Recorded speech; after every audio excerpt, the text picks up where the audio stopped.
Eh bien, bonsoir à tous. Nous sommes prêts à débuter cette semaine de la recherche, qui est une semaine qui est organisée dans le cadre de l'anniversaire des 150 ans de la création de la faculté de médecine et de pharmacie à Lille. Donc, c'est toute une période de célébration que l'on a souhaité faire avec toutes les personnes impliquées, de loin ou de près, y compris tous les citoyens. Et dans le cadre de ces célébrations, on a œuvré pour préparer tout un programme sur une semaine qui est consacré à la recherche, donc la recherche en santé et en sport. Et donc l'UFR3S, qui est l'unité de formation et de recherche en sciences du sport et de la santé, à deux jambes, la formation d'un côté de tous nos étudiants et la recherche qui va avec et qui ne peut pas être dissociée. Donc vous avez tout un programme que vous avez pu consulter. J'espère que c'est quelque chose qui va vous plaire. Je voulais aussi vous dire que cette semaine, elle a été organisée de façon collective avec toute une équipe derrière nous. Moi, je suis la vice-doyenne recherche à l'UFR3S, mais il y a vraiment plein de personnes qui ont été impliquées dans l'organisation de cette recherche et de cette semaine. Et j'espère que vous participerez à de nombreux événements tout au long de la semaine. Et je vais passer la parole à Myriam Tardivel, qui a été vraiment au pilotage de l'organisation très concrète de tous ces événements. Merci Karine. Donc merci à tous d'être venus ce soir. Donc comme ce que Karine vient de mentionner, donc cette semaine de la recherche s'appelle Oser la recherche.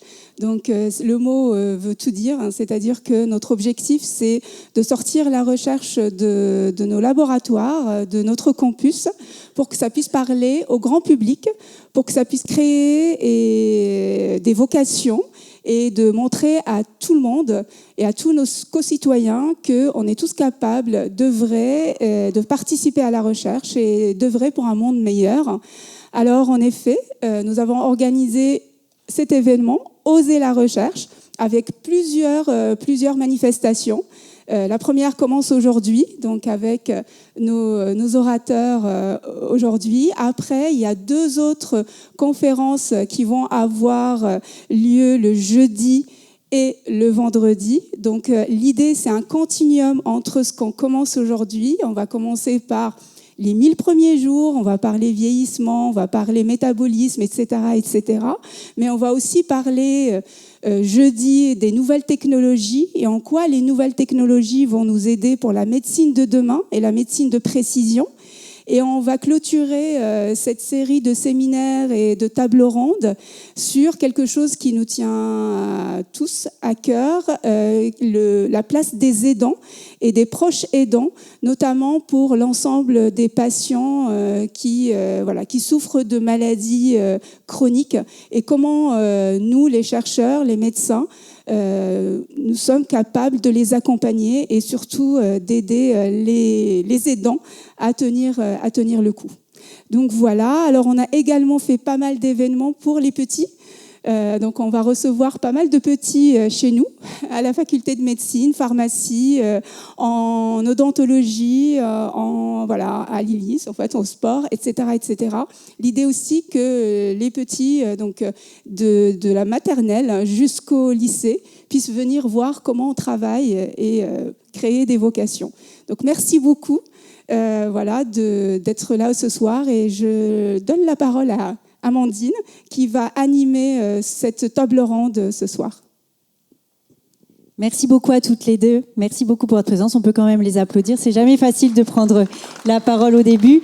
Alors ce soir, on a choisi un thème qui nous préoccupe toutes et tous, quel que soit notre âge, quelle que soit notre situation. C'est comment bien vivre tout au long de la vie. Donc avec nos interlocuteurs de ce soir, on va vous parler de comment préserver votre santé, votre qualité de vie à tous les stades de l'existence, donc de la toute petite enfance jusqu'au grand âge. Avec notre plateau de ce soir, et vous allez voir, on est très très bien entouré.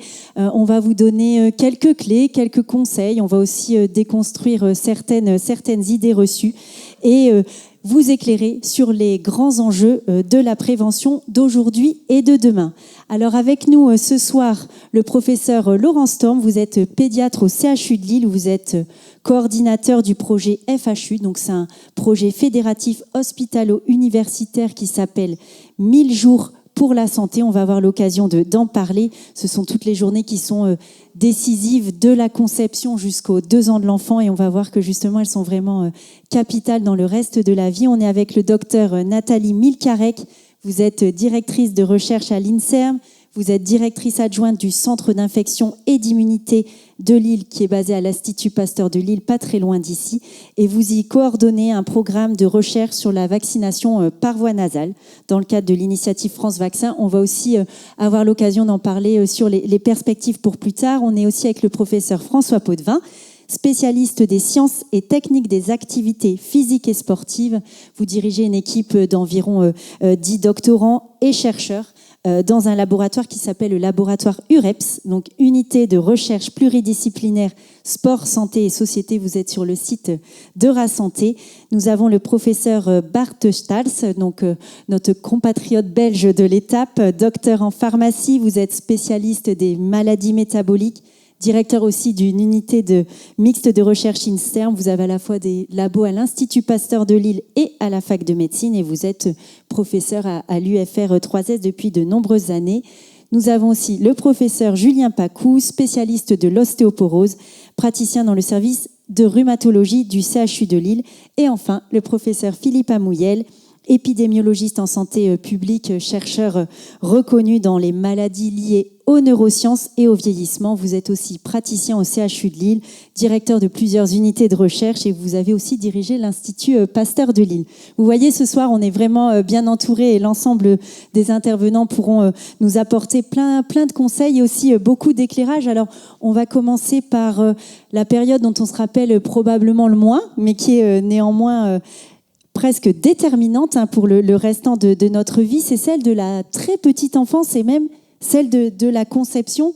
Professeur Storm, vous insistez justement dans vos recherches sur l'importance de ces 1000 premiers jours. En quoi est-ce qu'ils vont déterminer la suite de notre cheminement ?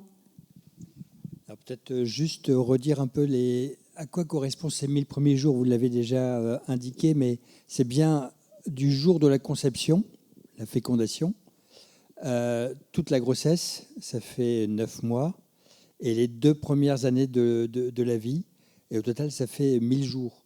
Alors pourquoi c'est aussi important ? Je voudrais juste illustrer par un exemple pour bien faire prendre conscience de ce qui se passe pendant cette période critique de la vie. Le langage. Le langage se développe pendant cette période-là. Et on sait maintenant que entre la conception jusqu'à l'âge de 9 mois, c'est là où les enfants apprennent les sons. Et cette compétence-là, on la perd après. Donc les enfants apprennent à reconnaître les sons que pendant cette toute première période de la vie, jusque 9 mois. Et donc jusque 9 mois, un bébé peut apprendre plusieurs langues, peut entendre différents sons de différentes langues. Je cite un exemple, par exemple, les Espagnols ne savent pas entendre la différence entre ba et va. C'est pas possible. Comme nous, on a du mal à entendre les H anglo-saxons. Et c'est tous ces sons particuliers qu'on apprend les 9 premiers mois de la vie, et ensuite, on n'est plus capable de le faire. Donc, à chaque étape de la vie, et c'est surtout vrai les 2 premières années de la vie, on a des choses spécifiques qu'on apprend et qu'on perd plus tard. Si je peux me permettre un deuxième exemple, le développement du goût, c'est la même chose. C'est les tout premiers mois de la vie qu'on développe notre palette de goût et c'est pas seulement nous habituer au goût, c'est lorsqu'on est en contact avec des nouvelles saveurs, des nouvelles odeurs, on développe des capacités à reconnaître ces saveurs et ces odeurs qu'on perd après. Une fois qu'on les a acquis, on les a acquis toute la vie durant.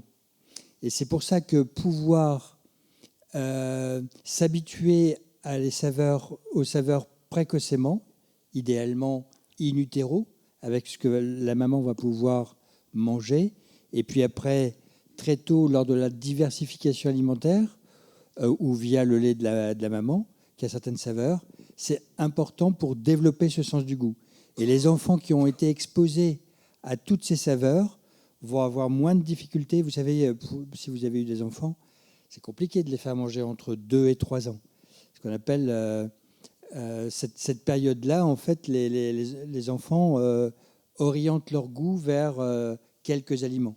Au plus on les aura habitués à développer ce sens des saveurs en période précoce, au moins il y aura cette période de ce qu'on appelle néophobie alimentaire des 2 à 3 ans. Voilà, je cite 2 exemples, mais c'est vrai pour tout. Là, je vous parle des exemples de physiologie. Ça pourrait être vrai pour la pathologie, mais on va peut-être en parler après. Donc il y a un vrai rôle des parents justement à acculturer l'enfant, même très tôt, soit aux différents sons, à l'alimentation. Il y a un rôle clé là-dessus. Et ça a un impact toute la vie durant. Il est clair qu'un enfant qui démarre dans la vie capable de reconnaître des sons différents va avoir plus de facilité pour apprendre à parler. Et le nombre de mots qu'un enfant a acquis à l'âge de 2 ans va être un déterminant. Donc là, j'utilise des mots qui sont forts. Un déterminant de ses compétences en communication, ses compétences sociales qu'il va garder toute la vie durant. Donc cette capacité à apprendre des mots, à parler, va être déterminant sur ses trajectoires de vie toute la vie durant. Donc on n'est pas dans la pathologie, on est dans la physiologie, mais vous voyez qu'on touche à des choses fondamentales puisqu'elles sont déterminantes des trajectoires de vie d'une personne, d'un enfant puis d'une personne. Donc en fait, on peut dire qu'il y a vraiment plusieurs facteurs qui vont déterminer ce capital santé, à la fois l'environnement, l'alimentation, l'éducation. C'est un peu un mix de l'ensemble de ces facteurs qui vont permettre qu'on va, en tout cas, démarrer la vie d'un bon pied. Oui, donc effectivement, je pourrais vous... de fil en aiguille, il est clair qu'un enfant qui a acquis ce langage tôt dans la vie va lui donner des compétences qu'on appelle les compétences psychosociales, qui va lui permettre de mieux communiquer avec son environnement, avoir des meilleures relations. Et au bout du compte, c'est sa santé mentale qui va être déterminée par cette période précoce. Et derrière sa santé mentale, c'est moins de risques d'addiction, d'exposition à l'alcool à l'adolescence ou un peu plus tard. Donc vous voyez, c'est effectivement une alimentation plus équilibrée. Et vous voyez où je veux en venir, c'est que de là, c'est moindre risque de développer beaucoup plus tard dans la vie. Là, on parle de la période dont les collègues vont parler plus tard. Beaucoup plus tard, des maladies non communicables, comme le diabète, l'obésité, les maladies allergiques ou les maladies cardiovasculaires, qui sont en pratique très associées à l'environnement précoce. Et pas seulement l'éducation que je citais comme exemple, mais il y a bien d'autres facteurs environnementaux qui sont déterminés par l'environnement précoce. Et justement, comment on peut éviter de reproduire certains mauvais schémas ? Tout le monde ne démarre pas avec le même bagage psychosocial, financier, etc.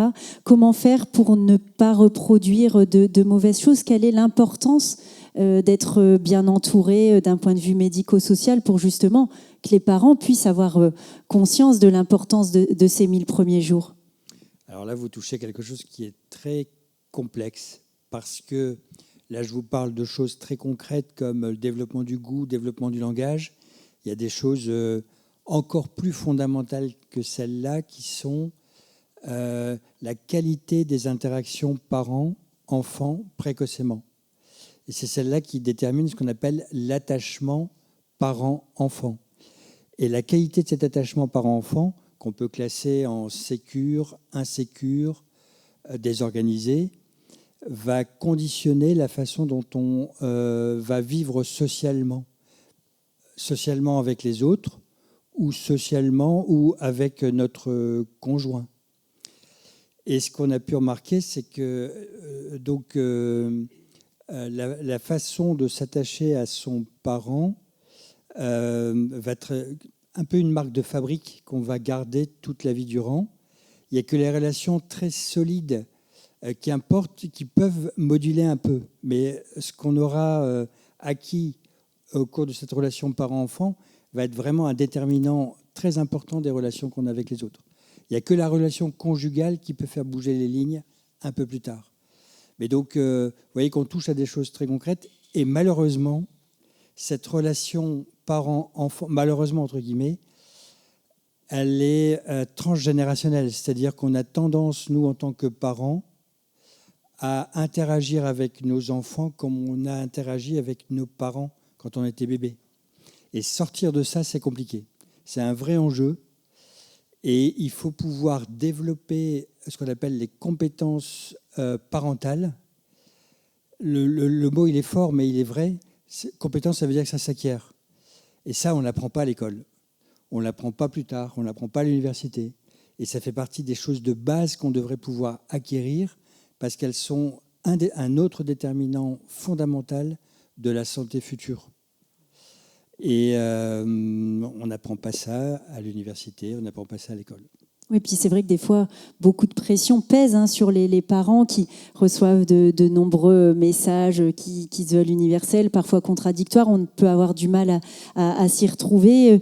Comment on peut leur donner à chacun le pouvoir d'agir en fonction de chacun de leur niveau, voilà, de se dire, si à ce moment-là, vous parliez tout à l'heure de la difficulté pour l'alimentation entre 2 et 3 ans, peut-être que c'est embêtant à ce moment-là, mais voilà, c'est pas grave, on fait comme on peut, il faut leur donner confiance.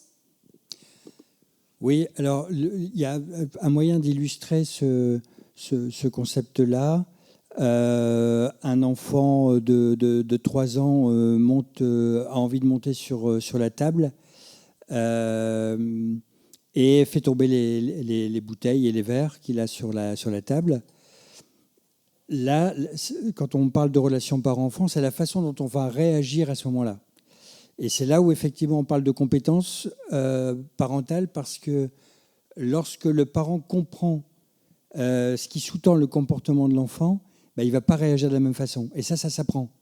On peut dire, il fait une bêtise. Et en plus, je lui ai déjà dit avant qu'il ne pouvait pas monter sur la table. Et donc, je vais l'engueuler ou je vais le punir. Je vais l'enfermer dans sa chambre. Time out. Vous en avez peut-être entendu parler. Caroline Goldman défend très fort cette stratégie du time out, la punition. L'autre stratégie, c'est de se rappeler comment se développe et s'éveille un enfant. C'est se dire, le besoin fondamental de l'enfant, c'est d'être rassuré. C'est le méta-besoin de sécurité. Mais lorsqu'il est rassuré, son deuxième besoin, c'est d'explorer son environnement. Et il ne peut pas s'en empêcher, parce qu'il est programmé pour explorer. Et donc, s'il a envie de monter sur la table, c'est qu'il veut tester son équilibre, c'est qu'il veut savoir quelle est la taille de la table, donc il a besoin de se positionner dessus pour savoir quelle est la surface de la table. Il a besoin d'explorer et on ne peut pas l'empêcher. Son cerveau frontal, il n'est pas encore connecté suffisamment pour pouvoir s'empêcher de faire quelque chose. Et donc, si on sait ça, en tant que parent, ça change notre vision, nos pratiques éducatives. Parce que ça ne sert à rien de l'engueuler. En fait, il est programmé pour explorer. Et c'est son exploration qui va l'éveiller au monde extérieur. Peut-être qu'il faut simplement l'encourager à monter sur la table. Ce qu'on ne veut pas, c'est qu'il fasse tomber les verres. On enlève les verres et puis et les choses s'arrangent. Voilà un peu, quand on parle de compétences parentales, de pratiques éducatives, d'interaction parent-enfant, c'est ça qui est en jeu. C'est d'apprendre les fondamentaux du comportement de l'enfant pour pouvoir répondre à son besoin de façon ajustée. Donc vous voyez, en réalité, c'est compliqué. C'est des choses et c'est ça qui vont être les déterminants des comportements sociaux des personnes, et donc des déterminants de santé, en réalité, plus tard dans la vie. Justement, professeur Amouyel, donc vous êtes professeur Storm au tout début de la vie, vous plutôt sur la fin de la vie, mais qui est tout aussi importante. Est-ce que les études montrent une importance de démarrer la vie avec ce bon capital santé sur ensuite le vieillissement ? Alors oui, il est toujours important d'avoir un bon capital santé, de le respecter. Alors je penserais que par rapport au vieillissement tel qu'on le connaît aujourd'hui, c'est-à-dire une espérance de vie qui dépasse maintenant presque 80 ans pour les hommes et les femmes, surtout pour les femmes, le point de non-retour, je dirais, il se situe aux alentours de 35-40 ans. C'est à partir de là qu'il faut commencer à essayer de rattraper tout ce qu'on n'a pas pu faire avant pour essayer d'être prêt pour les 40 années qui vont suivre. Mais en effet, c'est absolument essentiel. Et puis, les bonnes habitudes ou les mauvaises habitudes qu'on prend en alimentation, en activité physique, elles commencent extrêmement tôt. On voit des enfants qui mangent bien, des adultes qui mangent bien. On en voit qui font de l'activité physique, qui ont, alors je dirais pas le sport dans le sang, mais qui en font souvent parce qu'ils sont dans des environnements favorables. Donc l'effet de l'environnement est important et l'effet de l'entourage. Autant un enfant a besoin d'être entouré, autant plus on vieillit, plus on a besoin d'avoir des relations, plus on a besoin d'être entouré. Donc au debout de la vie, on est des animaux sociaux, il faut absolument qu'on puisse réaliser cette socialisation, c'est important pour notre santé. Alors, une autre chose importante durant toute la petite enfance et même tout au long de la vie, vous allez nous en parler, Dr Milkarek, c'est la vaccination. Justement, ici, berceau de l'Institut Pasteur de Lille, le début de la médecine sociale. La vaccination est très ancrée sur les tout-petits, avec beaucoup de messages. Les parents ont vraiment pris ce pli. Aujourd'hui, où est-ce qu'on en est à la fois sur la petite enfance, ensuite l'adolescence et l'âge adulte? Il ne faut pas oublier non plus de se faire vacciner. Oui, effectivement. Donc, la vaccination, elle est importante à tous les moments de la vie, effectivement. Donc, la vaccination de la petite enfance est très bien suivie en France. On a donc 11 vaccinations obligatoires et le taux de vaccination est très important. Là où on a encore une bonne marge de manœuvre, c'est à la fois sur la vaccination des adolescents, et je pense notamment à la vaccination contre le papillomavirus qui prévient le cancer du col de l'utérus et de la gorge. Typiquement, on a besoin d'avoir à peu près un taux de couverture d'au moins 80% pour pouvoir prévenir, on va dire, les cancers futurs. On est actuellement plutôt autour de 60% chez les jeunes filles, 40-45% chez les garçons. Donc il y a vraiment moyen de s'améliorer. Peut-être à noter que la région Hauts-de-France, pour le coup, est assez bien placée en termes de vaccination contre le papillomavirus, notamment parce qu'il y a eu des campagnes de vaccination à l'école qui fait qu'on est un petit peu au-dessus de la moyenne nationale. Donc ça, c'est une très bonne nouvelle. Exactement. Et l'autre point, comme ça a été mentionné, donc, c'est la population des adultes qui faut vraiment y prêter une attention assez importante, parce que notamment, ça prévient les maladies infectieuses. Je ne sais pas ici le nombre de personnes qui sont à jour de leur vaccination, que ce soit contre la coqueluche, le zona, les pneumocoques, etc.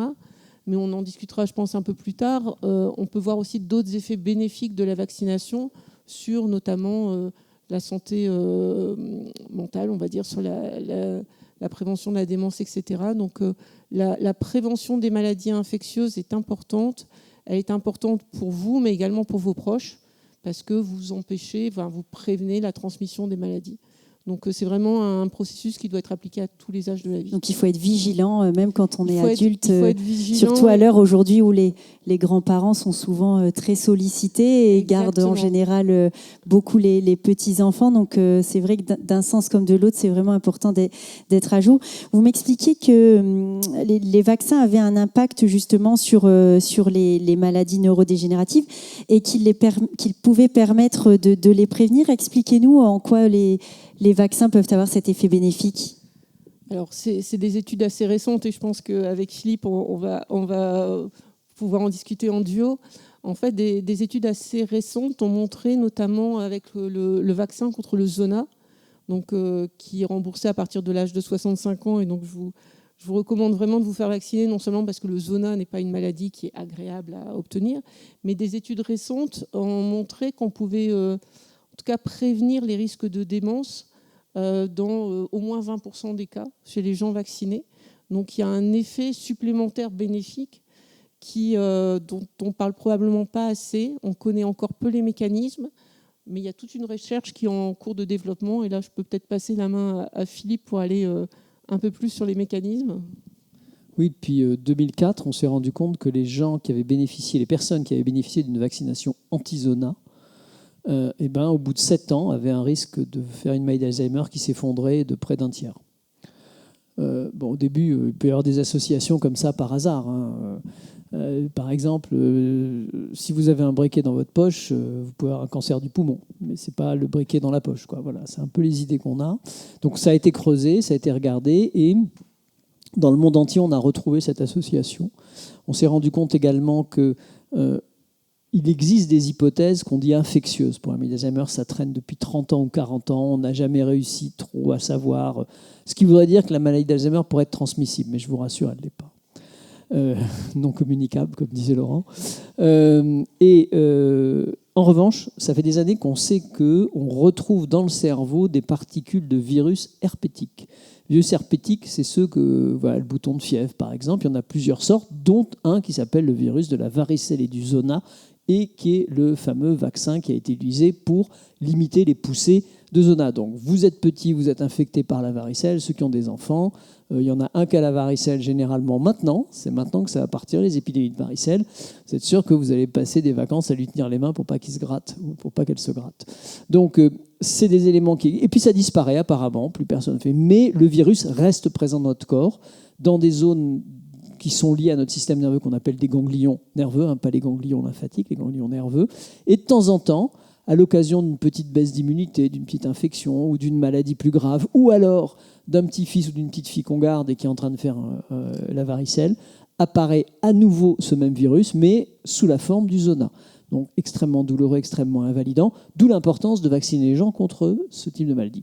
Et on s'est aperçu maintenant que, visiblement, et ça remet en jeu, alors pas une hypothèse infectieuse de contamination, mais une hypothèse infectieuse de réaction du corps et du cerveau face à une infection, ce qui est différent, et on se rend compte que ça réduit ce risque. Donc le conseil aujourd'hui, c'est, alors après 65 ans, pourquoi ? Parce que c'est remboursé dans notre pays par la sécurité sociale, c'est de vous faire vacciner contre le virus de la varicelle et du zona. Le seul élément, vous n'auriez pas fait la varicelle quand vous étiez petit, peut-être ça ne vaut pas le coup de vous vacciner, ok, mais 95% de la population française a fait la varicelle. Donc dans le doute, vous allez vous faire vacciner et vous verrez, vous en tirez certainement un bénéfice, pas que parce que vous ne ferez pas de poussée de zona, mais en plus parce que vos fonctions intellectuelles et cognitives resteront plus en forme et votre risque de faire une maladie d'Alzheimer sera repoussé très loin dans le temps. On a vraiment tout à gagner. Et ça s'explique comment ? C'est parce que le vaccin permet de diminuer les réactions inflammatoires. Comment on explique ce lien de cause à effet ? Je vais commencer et Philippe va contribuer aussi. Donc effectivement, on a parlé du vaccin contre le zona. Il y a d'autres vaccins lesquels on est en train d'étudier. Il y a le virus de la grippe, le vaccin qui prévient la grippe. En fait, il y a plusieurs hypothèses. La première hypothèse, c'est que l'infection virale en elle-même va causer des dommages parce qu'ils vont causer une inflammation qui peut être dommageable à long terme dans le cerveau par une stimulation de différents mécanismes. Ça, c'est le premier moyen. Et l'autre hypothèse, c'est que le vaccin en lui-même pourrait avoir un effet au niveau du système immunitaire qui pourrait par la suite influencer la survenue de la maladie. Ce sont deux hypothèses en cours. En tout cas, ce qui est sûr, c'est que des infections virales peuvent, en tout cas, stimuler les troubles neurologiques. Donc, la prévention de ces maladies infectieuses est plutôt bénéfique. Philippe, je te laisse compléter. Oui, alors, comme l'a très bien dit Nathalie, il y a deux mécanismes. Un mécanisme qui n'est pas spécifique. La grippe, ce n'est pas spécifique du cerveau. Ça touche l'ensemble du corps, mais ça déclenche un phénomène inflammatoire extrêmement important, parfois excessif, qui entraîne les formes graves. Il faut savoir qu'il y a quand même près de 10 000 personnes qui décèdent de la grippe chaque année. Des formes graves qui, lorsque vous êtes vacciné, bloquent cette réaction en tuant d'abord le virus dès son entrée et finalement vous permettent de réguler ces formes graves qui vont toucher tout l'organisme, y compris le cerveau. Ce qui est intéressant dans la grippe, c'est qu'on a fait des dosages de grippe plus concentrés pour des personnes de plus de 60 ans à 65 ans parce que la réaction immunitaire est plus faible pour stimuler. Ceux qui sont vaccinés avec une dose 4 fois plus importante que ceux qui sont vaccinés avec une dose 4 fois plus faible font beaucoup moins de maladies d'Alzheimer que ceux qui sont vaccinés. Donc il se passe quelque chose. Ça, c'est le non spécifique. Le spécifique, il faut que le virus rentre dans le cerveau. Le cerveau, il n'y a rien qui rentre dans le cerveau parce que c'est ultra précis, ultra protégé. Le seul truc qui rentre, de manière volontaire, c'est le glucose, c'est ce qui sert à nourrir le cerveau. À côté de ça, pas de virus, rien, sauf certains virus, comme les virus herpétiques, le virus de la varicelle et du zona. Alors, il y a des travaux maintenant qui essaient de comprendre pourquoi ça se passe comme ça. Quand on fait une maladie d'Alzheimer, on a 2 types de protéines qui viennent s'accumuler avec le temps dans votre cerveau. Et ben, une de ces protéines, on a découvert qu'elle avait des activités antivirales, anti-infectieuses. Donc, quand vous êtes infecté par le virus du zona, cette protéine qui normalement sert à réduire le niveau d'infection, si elle s'accumule un peu, au bout d'un certain temps, cette protéine anormale risque de déclencher une maladie d'Alzheimer. Donc, moins d'infection, moins de besoin d'avoir cette stimulation anti-infectieuse, moins de maladie d'Alzheimer. C'est le raisonnement actuel pour le bénéfice de cette vaccination. Et c'est vrai qu'en France, on a la chance d'avoir beaucoup de vaccins qui sont remboursés. Il faut aussi le souligner. Quel est le rôle aussi de la prévention dans la vaccination ? Est-ce qu'aujourd'hui, c'est vraiment bien ancré dans les soins pour les plus petits comme pour les adultes? Vous le rappeliez, le docteur Milcaret, que l'importance aussi pour les adultes d'être à jour. Là aussi, il faut être entouré, savoir qu'il faut refaire ses vaccins, par exemple, faire ses rappels.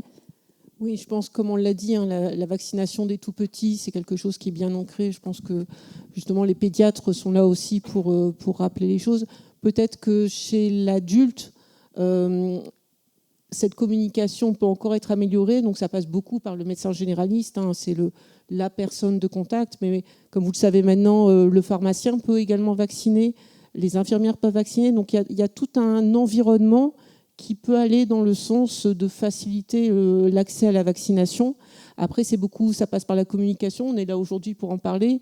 Encore une fois, on peut voir qu'il y a parfois des doubles effets bénéfiques des vaccins dont on ne parle probablement pas assez, mais donc on peut faire qu'encourager ces choses-là. Et voilà, c'est vraiment la relation entre le médecin et le patient qui est clé, je pense, dans la volonté d'aller se faire vacciner. Vous en parliez tout à l'heure, par exemple, sur le vaccin du papillomavirus, sur tous ces vaccins qui sont non obligatoires. Est-ce que ça ne crée pas une certaine confusion dans l'esprit des parents de se dire bon, c'est pas obligatoire, donc je vais pas le faire. Mais on voit son importance. Oui, c'est une bonne question et c'est un bon point. Je pense qu'effectivement, le fait d'avoir fait des vaccins obligatoires et des vaccins recommandés, ça peut-être établi une sorte de hiérarchie où les gens se disent si c'est obligatoire, ok, si c'est pas obligatoire, c'est peut-être moins important, ce qui n'est pas le cas. Et quelque part, ça pose peut-être aussi le problème de la manière dont on propose les vaccins.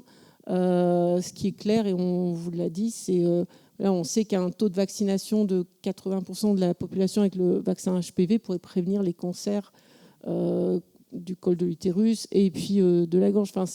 L'impact, il est énorme. En Australie, le taux de couverture est tellement fort qu'ils s'attendent à avoir bientôt disparition de ce type de cancer dans ce pays. Donc, ils ont été très en avance sur le. On peut aller vers ça. Vaccin. Il y a vraiment un dialogue à avoir. Et... Oui, non, je pense qu'il ne faut quand même pas rêver non plus. Obligatoire, pas obligatoire. On a l'exemple du Covid. D'accord. Vous vous en souvenez, on était les plus mauvais en vaccination, en taux de vaccination. Caracolés en tête, les Israéliens, les Anglais, les Allemands. Et la France, on était au ras des pâquerettes. On n'arrivait pas à écouler les doses. Et puis tout d'un coup, il y a une décision qui a été, si vous voulez partir en vacances, si vous voulez savoir vos soirées entre potes, faites-vous vacciner. Paf, on est devenus les numéros 1 mondiaux de la vaccination. Y compris, on avait passé les Israéliens, on avait passé tous les pays qui vaccinaient en force. Donc, il y a vraiment un effet de, si vous n'êtes pas poussé à le faire, vous ne le faites pas. Pourquoi est-ce que les vaccins obligatoires sont faits, mais ils sont faits qu'à 95%, alors qu'ils devraient être à 100%, parce que vous ne pouvez pas inscrire vos enfants dans les écoles, dans les crèches, s'ils ne sont pas vaccinés. Donc, il vous faut un certificat médical attestant qu'ils ont bien eu les aimants. Donc, ça marche. Je vais prendre un autre exemple. D'après vous, qui est le plus enclin à se faire vacciner ? Un médecin, d'accord ? Le taux de vaccination des médecins dans les hôpitaux, dans notre hôpital, contre la grippe, parce que quand même, ça fait 10 000 morts par an, on ne va pas commencer à transmettre la grippe, c'est 20%. Voilà. Donc c'est juste pour préciser les choses. Soit on veut le faire, on rend la vaccination obligatoire. Alors ça ne va pas être populaire chez les médecins, je vous garantis, mais au moins ils le font. Et vous avez vu que quand on a rendu la vaccination obligatoire pour le Covid, je ne sais pas si vous savez, ce qui s'est passé, on a eu quand même un pourcentage de gens qui ont refusé, qui ont été prêts à abandonner leur travail pour ne pas se faire vacciner. Donc c'est compliqué, quoi. C'est pas juste une affaire comme ça. Et ce qui marche, malheureusement, c'est alors la coercition douce, quoi, l'effet nudge, comme disent les publicitaires. Alors justement, si on se projette un peu à l'après, Dr Milkarek, à l'Institut Pasteur, et d'ailleurs l'Institut Pasteur de Lille est vraiment pionnier là-dedans, vous êtes en train de développer un vaccin contre la coqueluche, donc par voie nasale. Il est actuellement en phase 3 d'essais cliniques, donc c'est vraiment bien avancé. En quoi est-ce différent d'un vaccin par seringue? Où est-ce qu'on en est aujourd'hui? Quand est-ce qu'on peut imaginer une commercialisation? Alors déjà, il faut savoir qu'il existe déjà un vaccin par voie nasale contre la grippe qui marche très bien, qui est utilisé en Angleterre, qui est utilisé en Suisse, etc., qui n'est pas utilisé malheureusement pour le moment en France. Donc en fait, l'idée de la vaccination par voie nasale, c'est non seulement d'empêcher la maladie, les symptômes sévères de la maladie, mais aussi de prévenir l'infection. Donc en gros, au niveau du nez, on bloque le virus ou la bactérie de rentrer.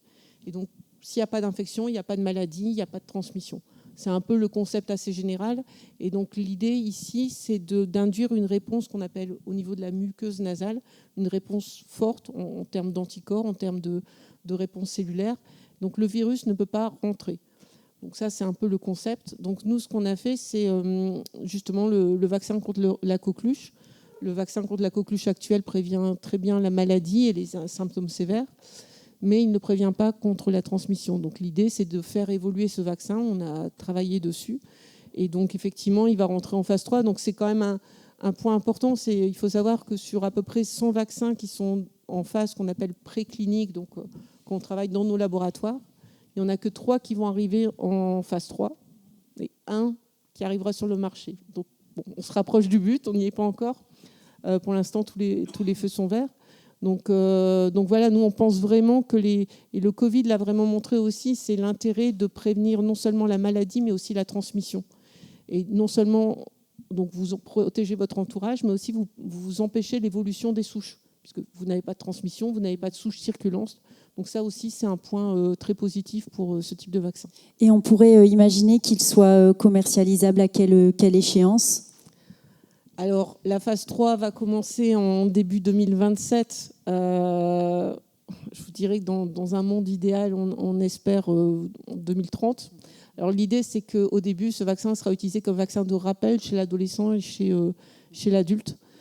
C'est aussi l'idée d'une acceptabilité qui sera mieux, c'est-à-dire les gens qui ont peur des piqûres. Que la seringue. Voilà, on fait juste un petit spray dans le nez et on pourra être vacciné. Il faut savoir qu'en 2024, aux États-Unis, une loi a été passée, un amendement a été passé pour que les gens puissent s'auto-vacciner par spray nasal, ce qui pourrait aussi faciliter les logistiques.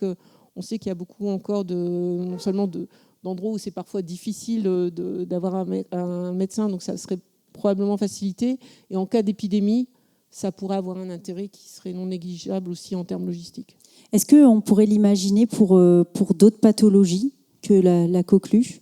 Alors, il faudrait que ça soit une pathologie respiratoire. Clairement, ça peut être parce qu'on veut vraiment prévenir l'infection. Maintenant, il y a déjà pas mal de pathologies respiratoires. On vient justement d'avoir un financement dans le cadre de France Vaccin, qui est une initiative gouvernementale, pour en fait essayer de préparer une potentielle future pandémie. On sait, on a eu la Covid, on n'était pas prêt, on n'a pas été très bon. Donc maintenant, c'est en période où on n'a pas cette pandémie, préparer au niveau des laboratoires une réaction qui pourrait être beaucoup plus rapide. Et donc, on vient juste d'avoir le financement. Et donc, l'idée, c'est de développer différentes plateformes qu'on appelle donc, différents moyens de vacciner par voie nasale et de voir comment on pourra être prêt le jour même. En tout cas, c'est prometteur pour Lille, pour la région et même pour l'ensemble du territoire national. J'aimerais maintenant qu'on évoque un autre pan qui permet de préserver, comme on l'a dit, sa santé, son bien-être, sa qualité de vie, qu'on peut pratiquer dès le plus jeune âge et la conserver tout au long de sa vie, c'est l'activité physique. Professeur Potvin, vous avec votre équipe, on l'a dit tout à l'heure, de chercheurs, vous allez étudier les déterminants qui vont faire qu'un enfant va être actif. et le rester. Est-ce qu'on peut dire qu'il y a une sorte de prédéterminisme qui fait qu'on est plus ou moins actif dans sa vie au début et ensuite tout au long de l'existence ?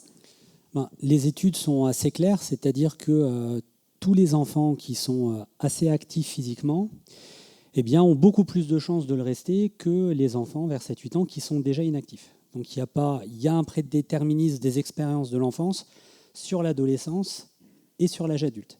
Donc ce sont de grandes tendances qu'on retrouve dans des études longitudinales et sur des suivis de cohortes. Évidemment, ce n'est pas un prédéterminisme extrêmement fort. On connaît tous des personnes qui découvrent un sport, une association et qui s'y mettent plus tard. Mais ce sont des grandes tendances. Donc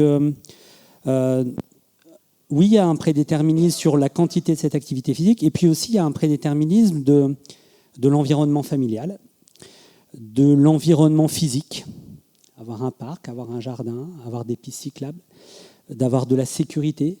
Donc on a tendance à dire, nous, dans les modèles théoriques qu'on mobilise pour expliquer pourquoi certaines personnes sont actives physiquement et d'autres non, qu'il y a 3 grands types de facteurs. Il y a des facteurs vraiment individuels, biologiques, le poids, la santé, l'image que l'on a, etc., des compétences psychosociales également. Parce que, mine de rien, pour aller courir au Bois de Boulogne en partant d'ici, il faut traverser le boulevard de la Liberté. On est rouge, on est moche, on sue, on peut avoir des plis disgracieux et il faut supporter le regard des autres, mais il faut y aller quand même pour aller courir. Donc il y a certaines compétences psychosociales en termes de déterminisme qui me sont propres, qui sont individuelles. Il y a on va dire, des facteurs environnementaux, le fait d'avoir des amis qui font du sport, une famille qui fait du sport et de l'activité physique, le fait d'avoir un environnement physique sécurisé, etc. Et puis le 3e niveau, il est politique, parfois religieux, parfois géopolitique. Et c'est cette combinaison assez complexe de tous ces facteurs qui peuvent expliquer nos comportements d'activité physique ou non, et qui existent évidemment dès l'enfance. Et alors d'ailleurs, vous menez avec votre laboratoire des expérimentations sur le territoire, à la fois dans des écoles, dans des lycées de la métropole. En quoi ça consiste ? Alors on s'est rendu compte que ce qui pouvait expliquer la chute de l'activité physique, c'était des transitions de vie qui sont finalement assez bien identifiées dans la littérature. Alors la première chute qu'on observe, c'est en France, mais dans le monde c'est pareil, c'est le passage de l'école primaire à l'enseignement secondaire. Donc une transition de vie, c'est quoi ? C'est un moment donné où dans la vie, il y a énormément de choses qui changent. On a plus d'autonomie, on n'a pas les mêmes fréquentations, on n'a plus les mêmes lieux. Et donc on s'est rendu compte que lorsqu'on pose des accéléromètres, donc c'est des petites ceintures qui mesurent un peu l'activité physique, on va dire tous les mouvements, vous les posez en mai-juin dans une école avec des élèves de CM2, les chiffres sont pas mal. C'est pas parfait, mais ça reste pas mal. Puis à juillet-août, puis à septembre, puis ils arrivent en 6e. Et en 3-4 mois, cette activité physique, elle chute drastiquement. Donc on réalise des études, nous, sur des suivis de cohortes, comme ça, sur 2-3 ans, mais sur des périodes très ciblées. Donc le passage, vous voyez, CM2, 6e, 5e. L'adolescence, qui est une transition un peu plus psychologique et biologique, une transition, on va dire, environnementale et sociale. Et puis la 3e transition qu'on étudie aussi, qui est assez abrupte, c'est le passage du lycée à la vie active ou à l'université. Donc nous, notre projet de recherche, c'est d'essayer de comprendre pourquoi il y en a qui sont, on pourrait dire, résilients à la transition, donc qui continuent à rester actifs, et d'autres s'effondrent. Voilà. Et donc, en tant qu'équipe de recherche, on essaye d'identifier des facteurs qui pourraient prédire le bon passage dans cette transition pour tenter d'éduquer à l'activité physique, de mettre en place des programmes qui les protègent de cette chute. Donc et vous le disiez aussi, à l'âge adulte, il y a aussi des moments un peu clés. Ça peut être l'arrivée d'un premier enfant qui fait qu'on a moins de temps, un changement dans les habitudes de vie, une séparation. Par exemple, là aussi, on a des chutes ou au contraire peut-être des des envies de refaire du sport, si on refait sa vie différemment. Là aussi, il y a des stades différents quand on est adulte. Il y a toute une littérature qui identifie des moments clés comme ça. Alors, je ne vous conseille pas de vous séparer, hein, bien sûr, mais c'est plutôt une transition de vie bénéfique, en tout cas sur le début. Donc, il existe comme ça des points, des points de passage, un peu une sorte de période critique finalement, auquel il faut se préparer. Et là aussi, je pense que comme les compétences parentales, cette compétence à prendre en charge son activité physique, c'est pas tant enseigné que ça en fait. À se dire, quand j'ai un nouveau travail, j'ai peut-être pas beaucoup de temps, mais en fait, on a toujours les 30 minutes, les 40 minutes qu'on peut découper dans la journée. Donc, c'est une question de volonté. Je pense que le mot volonté n'est pas bien adapté. C'est plus une question d'éducation, d'habitude, de stratégie. Je pense que la volonté rend tout de suite un peu coupable celui ou celle qui n'irait pas. Mais c'est des changements aussi d'état d'esprit. Si pour aller au travail, vous mettez 20 minutes à vélo et en voiture, vous mettez 10 minutes, mais en réalité, vous ne perdez pas 10 minutes à y aller à vélo. Vous gagnez 20 minutes d'activité physique que vous n'avez pas à faire. Et tout ça, ça s'apprend. Et nous, on se base sur des études comme ça exploratoires, en comparant différents types de populations. Et on essaye d'injecter dans des programmes, de concevoir des programmes, de les implémenter, et on tente d'en mesurer les effets sur du court, moyen et long terme. Donc c'est un peu l'objet de mon équipe. Et c'est aussi important de le rappeler, hein, c'est qu'il ne suffit pas forcément d'être sportif pour faire de l'activité physique. On peut faire de l'activité physique en faisant du jardinage, en allant promener son chien. C'est le concept même de la littératie physique sur laquelle vous travaillez aussi avec votre laboratoire. Est-ce que vous pourriez nous expliquer ce que ça regroupe ? Alors, en fait, il y a deux questions, parce que le concept de littératie physique et l'activité physique, c'est un peu différent. Les études montrent que si chez des populations qui sont...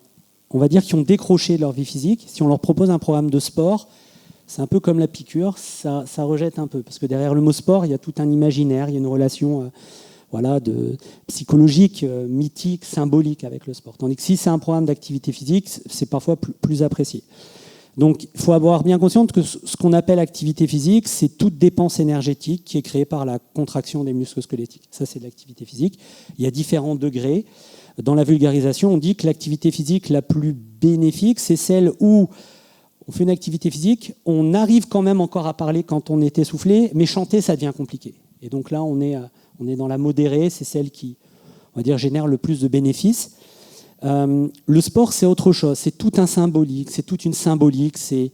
Et d'ailleurs, c'est très dur à définir le sport. Les anglo-saxons, le sport, l'activité physique, ça se ressemble. Nous, en France, il y a même des chercheurs qui définissent le sport. Le sport, c'est ce que font les gens quand ils pensent qu'ils font du sport. Vous voyez, ça permet de ratisser large et de pas tomber à côté. Donc souvent, le sport, il y a une idée de performance, de lutte, de résistance contre soi-même, contre les autres. Et il existe évidemment des sports qui peuvent plaire à tout le monde, parce qu'il y a une multitude de sports, il y en a à peu près 300 qui sont référencés, tout le monde pourrait trouver son sport. Mais voilà, la différence entre activité physique et sport, c'est qu'on peut préserver sa santé, voire même l'entretenir et la développer, sans faire de sport, en allant marcher et en combinant des transports actifs. Ça fonctionne très bien.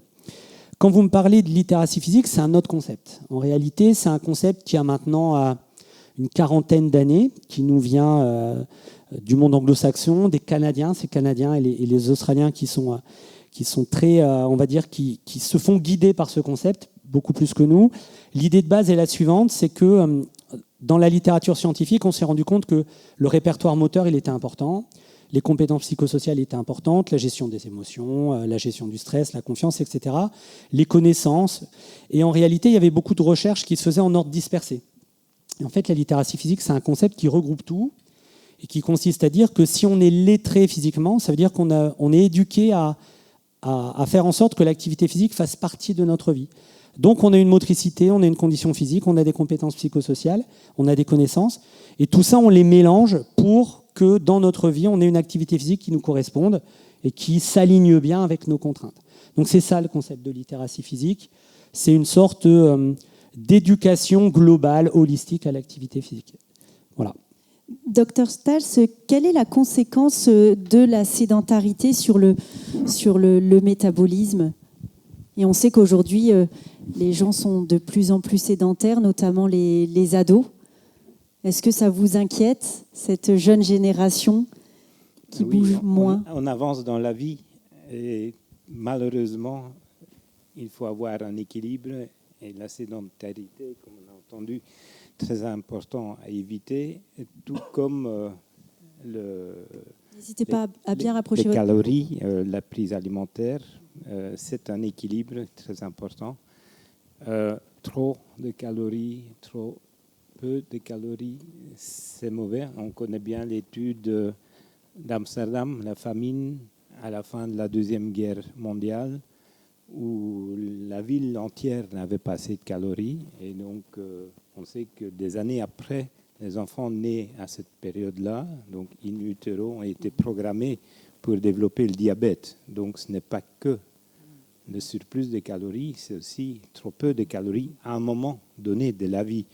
Par contre, une fois qu'on passe cette période, et je trouve le débat très intéressant parce qu'au début de la vie, la nutrition de l'enfant est quand même choisie par la mère, surtout, un peu par le père, mais surtout la mère. Donc, l'enfant ne peut pas trop choisir. Mais très vite, c'est inversé. Et on voit que l'enfant, dans un monde où il y a trop de calories disponibles et qu'on a tendance de consommer des nutriments hypercaloriques, les fameux McDonald's diet, etc., l'enfant va pousser les parents à en consommer plus parce que c'est une sorte de protection contre une famine éventuelle. Donc, la nutrition est extrêmement importante. Et pour revenir sur les premières années de vie, malheureusement, aujourd'hui, on voit qu'il y a ce déséquilibre aussi avec la sédentarité qui fait qu'on est exposé à beaucoup plus d'incidence d'obésité chez le jeune adolescent. Et on sait que cette obésité peut précipiter plus tard dans la vie des complications du type diabète, maladie cardiovasculaire, problèmes rénaux, etc. Donc, c'est un vrai problème. Mais un point que je veux quand même, ça c'est mon point de vue et mon laboratoire travaille pas mal là-dessus aussi, c'est que c'est un équilibre entre l'exercice d'un côté, la nutrition, et on vit dans un environnement rythmé. Et ça, il faut bien se rendre compte que le rythme vient du fait que la Terre tourne autour de son axe et qu'on a donc jour et nuit. Un jour, pour un homme, c'est activité, c'est se nourrir, c'est faire l'exercice. La nuit, c'est le repos. Donc, c'est ce qu'on appelle les rythmes circadiens. Et donc, dans la société actuelle, et ça commence malheureusement très tôt dans la vie, parce qu'on a tellement de lumière artificielle, on découple le corps un peu de son environnement naturel, qui est la Terre qui tourne. Et donc, ils sont pas très oui, bien on n'a plus de... Et donc, on n'a plus de micro. Oui. Je pense que les micros ont rendu là. oui, mais il marche. Non, mais le mien non. Il marche, le tien. La technique va... Non, ne marche plus. Voilà. Je vais parler un peu plus fort. Donc, c'est bon. C'est de retour. Ah ben, maintenant, il marche beaucoup mieux. Voilà. Hein. Voilà. Donc, et ben, parfait. Écoutez, tant franchement, mieux. C'est vrai que ça fonctionne bien. Je pense que c'était une façon de me faire l'exercice et de parler plus fort. C'est vous qui avez... C'est un signal qu'on vous envoie. Donc, pour revenir sur cet équilibre, c'est très important d'avoir des périodes de nutrition et des périodes de jeûne. La nuit, on est en jeûne et le jour, on mange, on est en activité. Et donc ça, c'est extrêmement important, ce rythme circadien. Et on sait très bien que quand on coupe le rythme circadien par une surnutrition, par des changements. Par exemple, quand vous voyagez est-ouest ou ouest-est, vous avez un décalage horaire où tout le monde a déjà senti ce que ça veut sur votre corps, mais il y a des gens qui travaillent, les travailleurs postés, à l'hôpital, dans les usines, découplent leur corps de leur environnement. Et on sait que ça, ce déséquilibre est extrêmement important pour le développement des maladies chroniques. Même l'inflammation montre un rythme circadien plus important tôt le matin, diminue après. C'est à cause de mécanismes moléculaires sur les cellules immunes. Et réponse contre la vaccination montre un rythme circadien. Donc il faut mieux donner le vaccin au bon moment où le système immunitaire est capable de réagir. Donc ce que je veux dire, c'est une interaction très complexe et donc il faut garder cette flexibilité qui a été imposée par l'évolution puisque nous sommes sur une Terre qui tournait même avant qu'il y avait l'homme. Tous les organismes ont ce rythme circadien. Tous les organismes, même les organismes unicellulaires qu'on trouve dans la mer, ont un rythme circadien qui est dirigé par la lumière. Par la lumière, nous avons aussi notre rythme dirigé par l'activité physique. Ce qu'on appelle, c'est remettre l'horloge. On peut faire ça par l'activité physique à des moments bien déterminés. Et puis, il y a la nutrition qui joue un rôle très important aussi. Donc, c'est cet équilibre qu'il faudra garder. À mon avis, c'est le message très important. Et tout au long de la vie, en plus. Et tout au long de la vie. Et si on fait un focus sur les Hauts-de-France, on le sait, une région malheureusement sur le podium en nombre de cas d'obésité, de maladies chroniques. Sur les maladies cardiovasculaires, où se situe la région? Est-ce qu'on est plutôt malheureusement mauvais élève et comment ça s'explique? Je vous vois acquiescer. Il y a mon collègue et ami Philippe qui a travaillé de longue date là-dessus. Je pense qu'on est encore parmi les champions. Tu confirmes, Philippe? En France, on surveille depuis 30 ans 3 régions de France qui sont le département de la Haute-Garonne avec Toulouse, le département du Bas-Rhin avec Strasbourg et la communauté urbaine de Lille. Alors pourquoi une communauté urbaine? Parce qu'on a autant de personnes à surveiller dans chacune des régions. Numéro 1, nous. Numéro 2, Strasbourg. Numéro 3, Toulouse. Voilà, en termes de risque. Et ça ne change pas. Ça baisse. Dans les 3 centres, ça baisse. Dans le monde entier, ça baisse doucement. Mais on a toujours ce qu'on appelle un gradient, c'est-à-dire plus au nord, moins au sud. Mais je vous rassure, c'est pas que français. Enfin, je vous rassure. Oui. Les Espagnols, ils font moins que Toulouse. Les Belges, ils font plus que Lille. Et là où c'est le top du top, c'est la Finlande. Ils sont quasiment à 1% d'infarctus du myocarde. Ce qui est énorme, hein. C'est un Finlandais sur 100 fait un infarctus. Donc voilà, vous avez raison. Ça s'explique par notre histoire, notre héritage, le type de... Alors ça, c'est la deuxième bonne question. De population. Si tu veux. Ben, la nutrition joue un rôle important. Il y a le gradient nord-sud. Au sud, plus de nutrition naturelle, des légumes, et puis moins de graisses. Dans le nord, à cause du climat. À nouveau, on est sur la Terre et donc le climat change selon l'endroit où on se trouve. Et donc, les nutriments qui sont plus faciles, accessibles sont les graisses, le bœuf. Et donc, je pense que c'est un point qui est très important. Et on revient vers ce déséquilibre qu'on a créé, certes, dans une période où on voulait survivre les famines, mais aujourd'hui, on vit dans une période de pléthore, et pléthore, ça amène obésité, dyslipémie, maladies cardiovasculaires, etc.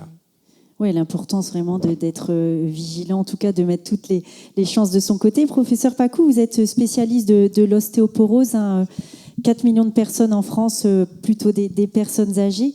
On a parlé pas mal d'activité physique. En quoi l'activité physique a-t-elle un impact sur le vieillissement osseux? Alors, il y a 2 aspects concernant l'activité physique.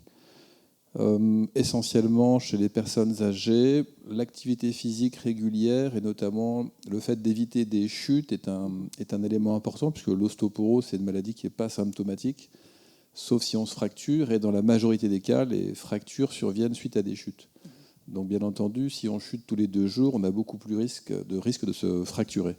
Donc ça, c'est un aspect, c'est limiter le nombre de chutes.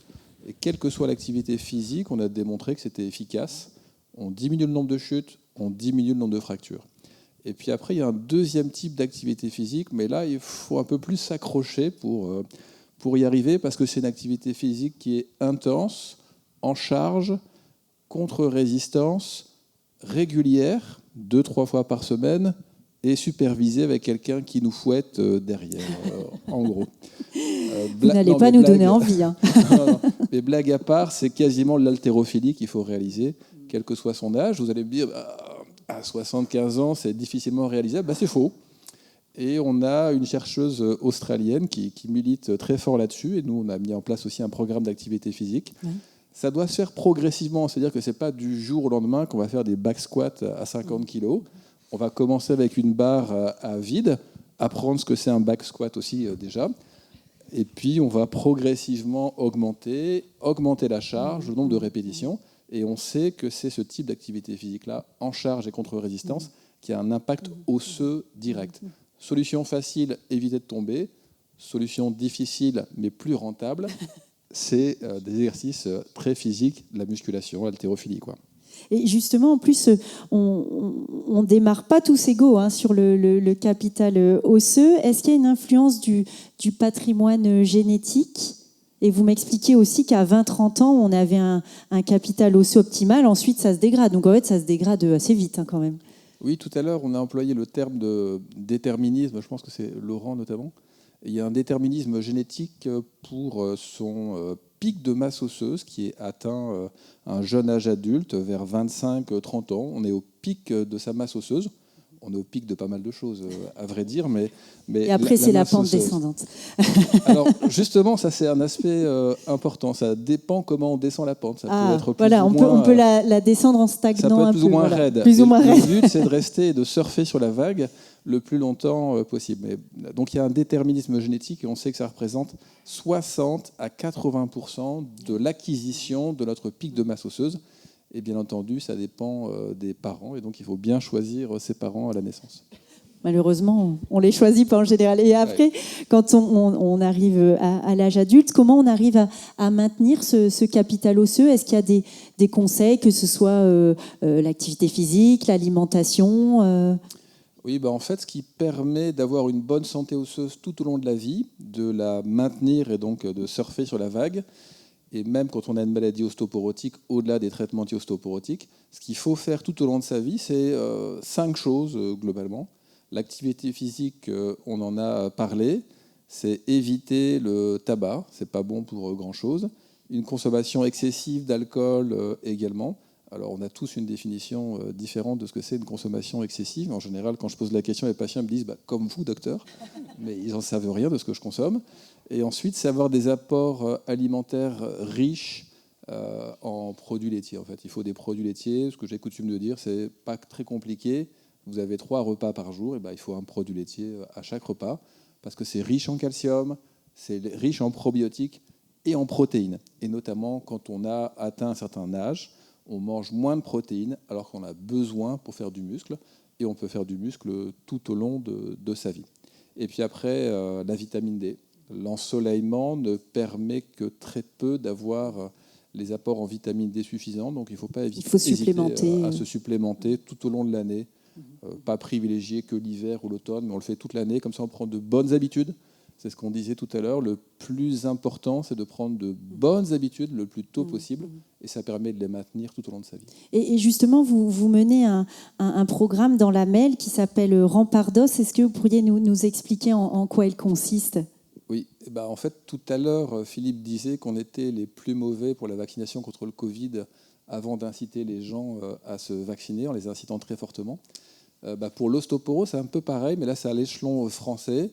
On est les plus mauvais en Europe. C'est-à-dire qu'on a moins de 10% des patients qui fracturent, qui sont traités dans l'année qui suit une hospitalisation pour une fracture ostéoporotique. Je me casse la hanche, je vais en soins de suite, je rentre chez moi, il ne se passe rien. Et ça, c'est pas normal. On le ferait jamais pour un infarctus, par exemple. On n'envisagerait jamais de laisser sortir quelqu'un qui a fait un infarctus sans traitement préventif pour éviter une récidive.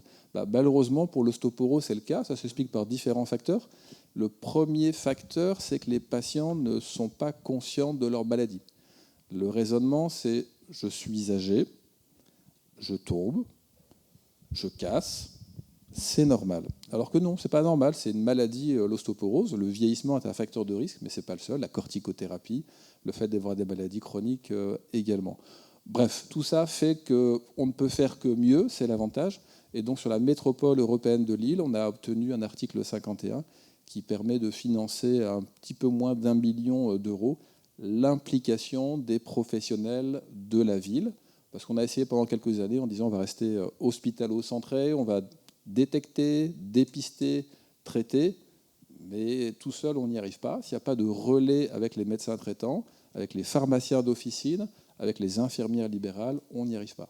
Donc là, le but, c'est d'identifier, dépister, traiter et laisser la main à la ville, et surtout d'avoir tous le même discours. Ce qui nous tue souvent dans la vaccination, notamment dans les maladies cardiométaboliques et en général en médecine, c'est quand il y en a un qui a un discours différent. Et parfois, les patients n'attendent que ça. J'ai vu mon kiné qui m'a dit que, il avait vu le frère de sa belle-mère qui pensait que... Et les gens, moi, ça me sidère tout le temps, c'est que, et vous allez peut-être nous dire pourquoi après, mais vous mettez tout sur le même pied d'égalité. Alors, je ne dis pas que le professeur d'université, il sait tout, il a toujours raison, mais quand vous avez un médecin qui vous dit quelque chose et que la boulangère vous dit le contraire, vous avez parfois tendance à croire la boulangère. Ce qui est un peu vexant au premier abord, mais c'est la vie, c'est ainsi. Et est-ce que ça s'explique aussi parce que les maladies osseuses sont plus peut-être mises sous silence que les maladies cardiovasculaires? Peut-être on les connaît moins aussi. C'est peut-être ça qui fait qu'il y a peut-être moins de prévention ou que le schéma est moins complet. Oui, c'est vrai qu'il y a une certaine méconnaissance de la maladie ostéoporotique. Pour aller voir les patients très régulièrement qui se sont fracturés en traumatologie, quand je leur demande « est-ce que vous savez ce que c'est l'ostéoporose ?» Très régulièrement, j'ai face à moi quelqu'un qui me regarde avec les yeux ouverts et se demandant de quoi je lui parle. Et donc, il y a effectivement une éducation à faire dans la population générale. Et c'est d'autant plus nécessaire qu'avec le vieillissement de notre population, on gagne en années de vie, mais le but, c'est de gagner des années de vie en bonne santé. Et être en bonne santé, c'est quelque chose de général. Et la santé osseuse en fait partie, parce qu'on sait très bien qu'après une fracture de hanche, après une fracture de l'épaule, il y a avant et après. Et donc, le but, c'est d'être là avant et de permettre d'avoir des années de vie supplémentaires, mais en étant en bonne santé, sans se fracturer. Donc il y a toute une éducation à faire dans la population générale, et c'est l'un des buts de cette soirée. Et professeur Amouyel, c'est un peu pareil aussi. On a parlé forcément du vieillissement de la population, qui est inéluctable. Aujourd'hui, comment faire pour que le déclin cognitif arrive le plus tard possible? Est-ce que c'est ça aujourd'hui l'enjeu de la recherche? Si ce sont des maladies qu'on ne peut pour l'instant pas soigner, c'est de faire que le patient se sente le mieux possible et le plus tard dans sa vie? Alors c'est un peu, comme le disait Julien, votre pic de neurones, c'est 20-25 ans. Vous allez atteindre les 80-100 milliards de neurones et après, ils ne se reproduisent plus et vous les perdez. Et vous pouvez les perdre plus ou moins vite. Alors avec l'âge, on en perd un peu, comme pour l'activité physique, mais on peut toujours raisonner, mais on peut toujours fonctionner. On le fait moins vite, on est plus lent, mais exactement comme quand vous marchez dans la rue, c'est le même problème. Il y a des personnes qui le perdent beaucoup plus vite. Et là, on parle de vieillissement pathologique, de vieillissement cérébral pathologique. Et à un certain stade de perte de neurones, il y a un certain volume, vous ne pouvez plus fonctionner. Vous ne pouvez plus retenir les choses, vous ne pouvez plus savoir comment fonctionnent les outils que vous utilisez quotidiennement. Et comme il y en a quand même 80 à 100 milliards, la perte des neurones, vous pouvez essayer de la tamponner et de la répartir. Parce qu'en fait, votre cerveau... Alors vous me direz, j'ai plus de neurones, mais j'arrive quand même à apprendre une nouvelle langue. Oui, pourquoi? Parce qu'à partir de 25 ans, vous n'avez plus de neurones, ils disparaissent, mais vous êtes capable d'établir des liaisons entre vos neurones. C'est des connexions entre les neurones qu'on appelle les synapses. Pour vous donner une idée, un neurone peut connecter 10 000 autres neurones. Donc vous calculez 1000 fois 100 milliards de neurones, d'accord, ça fait 1 million de milliards de connexions. Donc vous pouvez en faire des choses avec 1 milliard de milliards de connexions qui... Vous avez entendu parler de l'intelligence artificielle, elle fonctionne comme ça à partir de connexions entre des éléments qui ont a priori pas de rapport, mais que vous entrez dans des contextes particuliers. Donc voilà, il existe un outil qui a tendance à baisser et vous pouvez le faire baisser plus ou moins vite. Et depuis à peu près maintenant une dizaine d'années, les Hollandais ont fait une étude intéressante à Rotterdam. Au lieu d'analyser leur population de personnes vieillissantes en un bloc, j'ai une cohorte de 1500 personnes, 2000, 10 000 personnes que j'ai pris en 1995 et je la suis en 2030, ils se sont dit on va les prendre par petits bouts. Ceux qui sont nés en 1915, ceux qui sont nés en 1925, ceux qui sont nés en 1935. Alors ils ont moins de sujets par classe d'âge, mais ça marche quand même. Et ils ont regardé la tendance de l'apparition de maladies d'Alzheimer. Ils se sont rendus compte que ça diminuait. Un petit peu, pas beaucoup, mais ça diminue significativement. Ça diminue pas assez pour compenser l'augmentation d'espérance de vie qui entraîne un vieillissement, qui est le facteur le plus puissant de survenue de maladies d'Alzheimer. Mais ça baisse. Alors, personne n'y a cru. Comme toujours en recherche, si vous n'arrivez pas à démontrer que c'est faux, c'est que c'est vrai. D'accord ? Donc là, tout le monde s'y est mis et tout le monde a trouvé la même chose. Les Français, mais dans les pays ultra riches, comme les nôtres, la France, l'Allemagne, les États-Unis.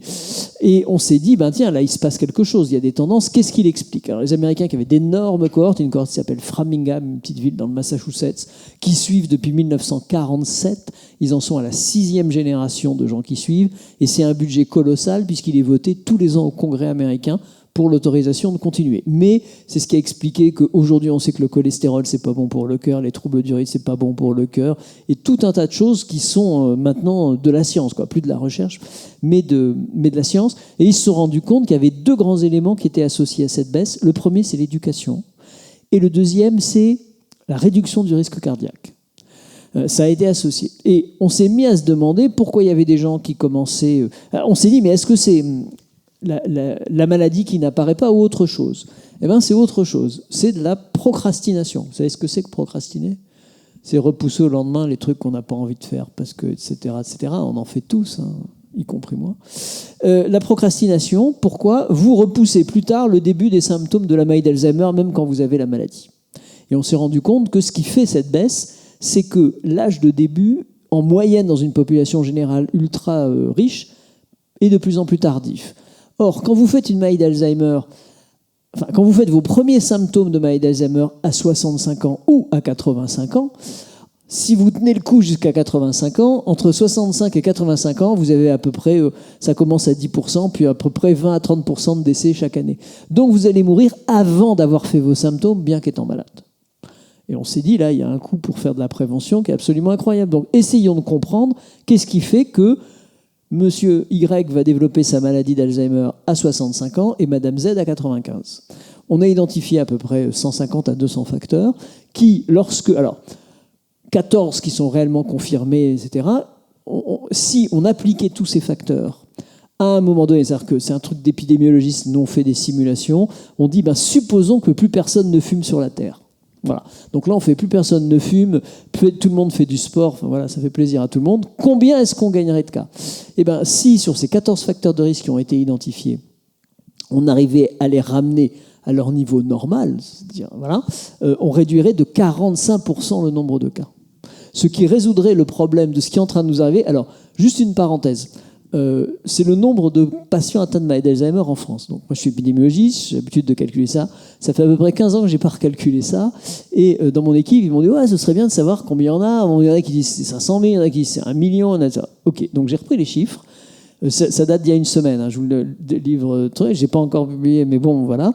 J'ai pris, peu importe, plusieurs populations en fonction de l'âge, plusieurs fréquences en moyenne, comme on trouve en Europe, en France ou dans les pays voisins. Et surtout, j'ai utilisé les chiffres qu'a sorti l'INSEE. Vous avez entendu, il y a une forte couverture médiatique sur le fait qu'on ne fait plus de bébés. D'accord ? Mais si on ne fait plus de bébés, c'est-à-dire qu'on fait beaucoup de vieux. Donc du coup, j'ai repris ces chiffres-là, ultra frais, de 2026, c'est les chiffres de 2026, à l'individu près, et ceux de 2070, et j'ai appliqué mes taux. Et qu'est-ce que j'ai trouvé ? J'ai trouvé qu'en fait, le nombre actuel en 2026, il est entre 1,4 million et 1,6 million. Alors tout le monde vous dit c'est 1 million, 1,4 million, 1,6 million. Et en 2070, ça fera 3,4 millions. D'accord ? Donc, on a vraiment intérêt à faire quelque chose pour repousser cet âge de début. Pour vous la faire courte, 4 actions possibles. Je peux y aller ? 4 actions possibles. La première, c'est vous avez un cerveau, il s'use que si vous vous en servez pas. Donc, il faut le faire travailler. Ce qui le fait le mieux travailler, c'est la lecture. Lisez ce que vous voulez. Lisez n'importe quoi. Des mangas, Paris Match, les éditions complètes de la Pléiade, mais lisez. C'est ça qui stimule le mieux votre cerveau, on a des preuves de ça. Vous pouvez stimuler votre cerveau autrement, pas uniquement avec des fonctions intellectuelles. Par exemple, le jardinage. Il y en a qui font du jardinage ici. C'est quelque chose qui stimule énormément le cerveau. Juste une explication, ouais, je vous explique pourquoi.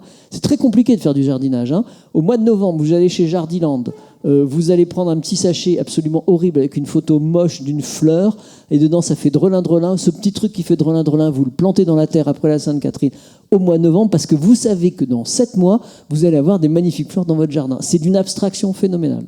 Ça fait super travailler votre cerveau. C'est vrai pour les voyages, c'est vrai pour le bricolage. Le tricot, vous me disiez aussi. Ouais, le tricot.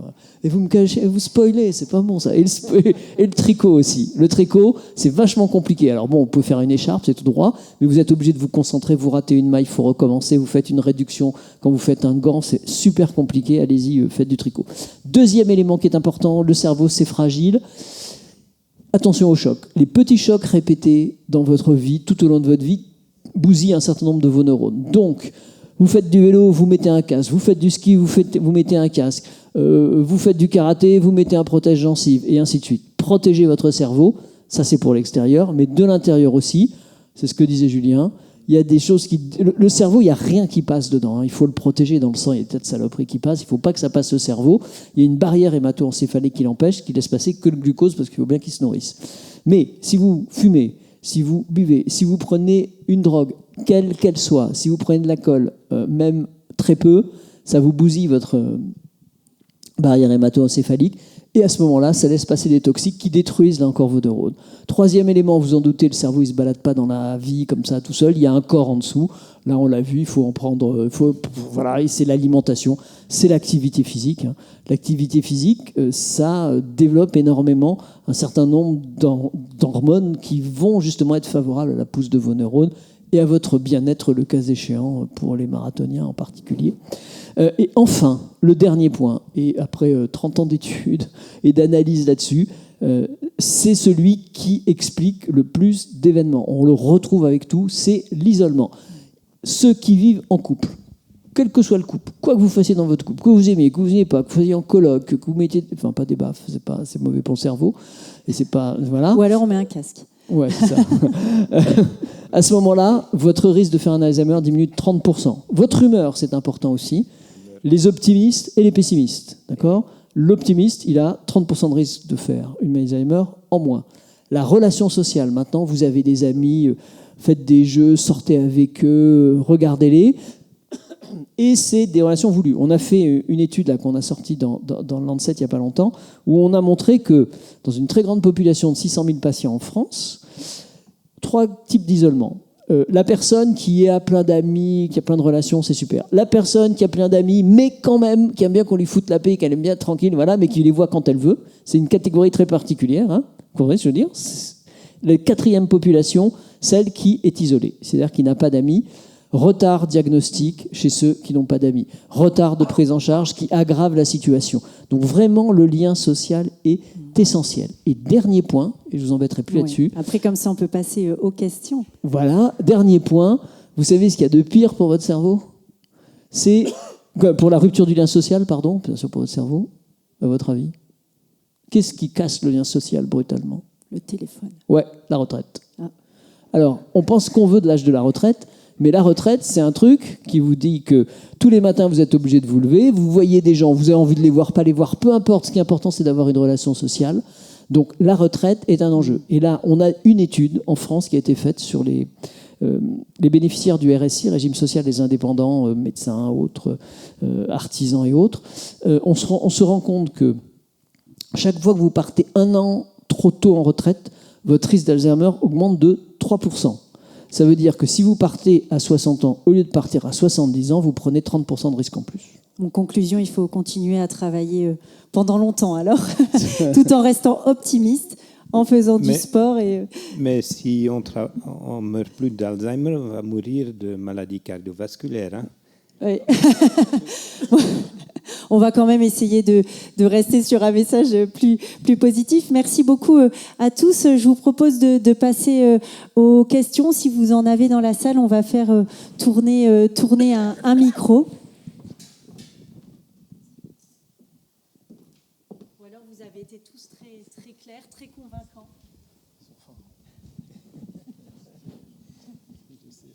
Il faut bien quelqu'un pour des... Allô, on m'entend ? J'avais une question notamment sur la vaccination. Donc, je suis chargée de projet prévention à la CPM de l'île Douai. La vaccination, c'est un véritable enjeu pour nous et c'est vrai que nos conseillères sur le terrain, quand on parle vaccination, c'est très compliqué sur tout type de public pour le coup.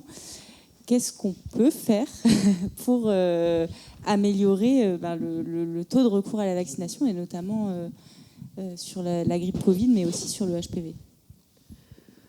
C'est une bonne question, hein. Donc là, on parle bien de la vaccination de l'adulte. Donc l'un des points importants, c'est effectivement de communiquer. On parlait justement des doubles effets bénéfiques. Et tout à l'heure, on discutait avec Philippe en disant que le vaccin contre le zona, finalement, si on met en avant qu'en plus, il prévient la démence de 30%, ça va d'autant plus motiver les gens. Donc je pense qu'il y a l'aspect motivation, communication. Faut-il rendre obligatoire certains vaccins? On parlait du vaccin HPV, où effectivement, l'impact peut être énorme sur le futur. Ça peut être une manière de voir. On en discutait aussi tout à l'heure sur le côté acceptabilité versus obligation. Pour l'adulte, pour moi, je pense qu'il y a beaucoup de communication à avoir. La relation entre, encore une fois, le médecin et le patient, enfin la personne, on n'est pas patient quand on va se faire vacciner, hein, on n'est justement pas malade. C'est ça qui aussi est compliqué, parce qu'en fait, une personne qui est malade, qui vient chercher un traitement, le fait avec vélocité, je dirais, vient tout de suite. Par contre, quand on n'est pas malade, c'est comme une garantie sur l'avenir. Donc je pense qu'il y a vraiment ce concept de on se protège soi-même, on protège aussi son entourage. C'est aussi quelque chose d'important à faire. On a vu aussi que la vaccination dans les écoles marche bien. Par exemple, la vaccination HPV dans les écoles marche bien. Dans la région de France, ça a donné vraiment des résultats positifs. Donc, c'est peut-être des choses justement à aller beaucoup plus vers ça. Et encore une fois, l'effet groupe, je pense, est important. Si on voit que son entourage se fait vacciner, c'est important. Donc, dans les maisons de retraite, etc., je pense qu'il y a aussi des choses à développer à ce niveau-là. Il faut communiquer, il faut parler, on en parle ici, et je pense qu'il ne faut pas hésiter peut-être aussi à venir parfois faire appel à nous pour aller discuter. Et je pense qu'on est tous volontaires aussi pour discuter dans le meilleur de nos connaissances, encore une fois.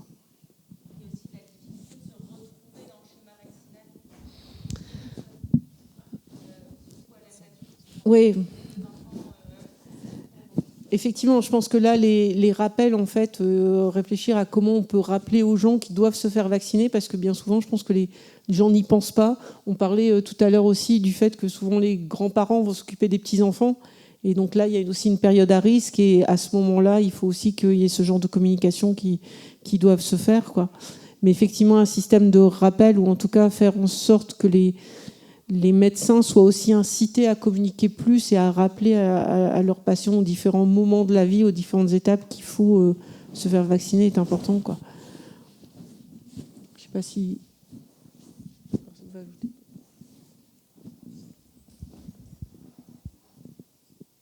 Bonjour, merci beaucoup pour ces présentations. Je suis Fanny Vanem, je travaille à l'Université de Lille et je coordonne la mise en œuvre du plan de transition écologique. Et j'aime justement mentionner que la plupart des actions, il ne faut pas les faire pour l'écologie, mais bien avec l'entrée santé. Et on a parlé pas mal de justement alimentation, activité physique et sportive.